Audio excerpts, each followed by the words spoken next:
ABC News tried to reveal the truth about the flat Earth, but no one cared to notice. Dr. Burns found that his subjects' brains lit up, not here where thinking takes place, but here in the back where vision occurs. People actually believed what others told them they were seeing and not what their own eyes took in. People actually believed what others told them they were seeing and not what their own eyes took in.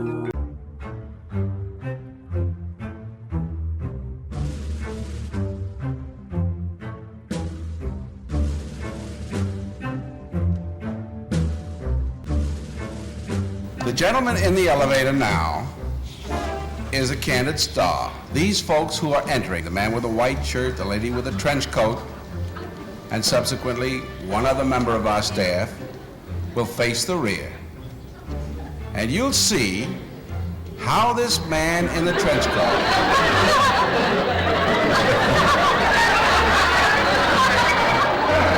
tries to maintain his individuality,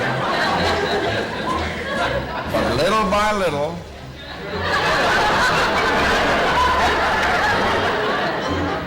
he looks at his watch, but he's really making an excuse for turning just a little bit more to the wall.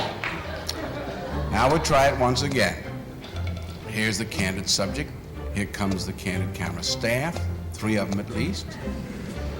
And this man has apparently been in groups before.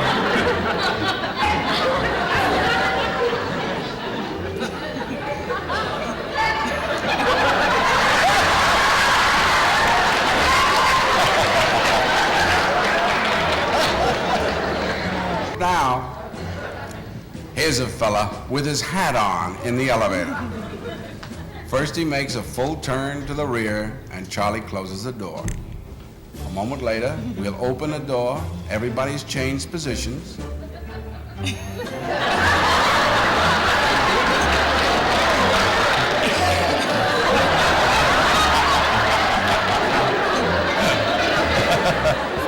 Now we'll see if we can use group pressure for some good. Now, in a moment, on Charlie's signal, everybody turns forward. Notice they take off their hats. And now, do you think we could reverse the procedure? Watch. In 1951, psychologist Solomon Asch conducted a series of studies on conformity. Only 5% of participants were always swayed by the crowd. These people will believe the Earth is flat or round, as long as their friends believe it too.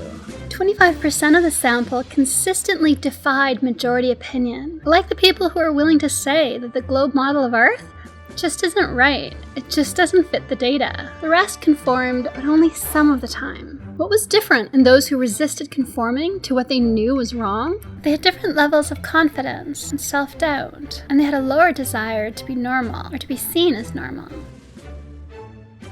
Your task is a very simple one. You're to look at the line on the left and determine which of the 3 lines on the right is equal to it in length. All right, we'll proceed in this order. You'll give your answer. Only one of the people in the group is a real subject, the 5th person with the white t-shirt. The others are confederates of the experimenter and have been told to give wrong answers on some of the trials. The experiment begins uneventfully as subjects give their judgments. 2, 2, 2, 2, 2, 3, 3, 3, 3. But on the 3rd trial, something happens. 2, 2, 2, 2, 2. The subject denies the evidence of his own eyes and yields to group influence. 1. Asch found subjects went along with the group on 37% of the critical trials. 1. 1. They must be right. There are 4 of them and 1 of me. 1. This subject's yielding is based on a distortion of his judgment. He genuinely believes that the group is correct. 1. 1. 1. 2. 1. 2. 2. I know they're wrong, but why should I make waves? 2. In this case, the subject knows he is right, but goes along to avoid the discomfort of disagreeing with the group. Here, the distortion is at the level of his response. 2. 2. 2. 2. In the previous experiment, the naive subject stood alone against the group. In this variation, Ash gave the naive subject a partner, here seated in the third position, who also gives the correct response. 1. 1. 2. 1. 2. With a partner, yielding drops to only 5% of the critical trials compared to 37% without a partner. Although subjects report warmth and good feeling toward the partner, they typically deny that he played a role in their own independence. The partnership variation shows that much of the power of the group came not merely from its numbers, but from the unanimity of its opposition. When that unanimity is punctured, the group's power is greatly reduced. Sometimes we go along with a group because what they say convinces us they are right. This is called informational conformity. But sometimes we conform because we are apprehensive that the group will disapprove if we are deviant. This is called normative conformity. Ash's experiment is a classic. It reveals how people will deny what they see and submit to group pressure. People actually believed what others told them they were seeing and not what their own eyes took in.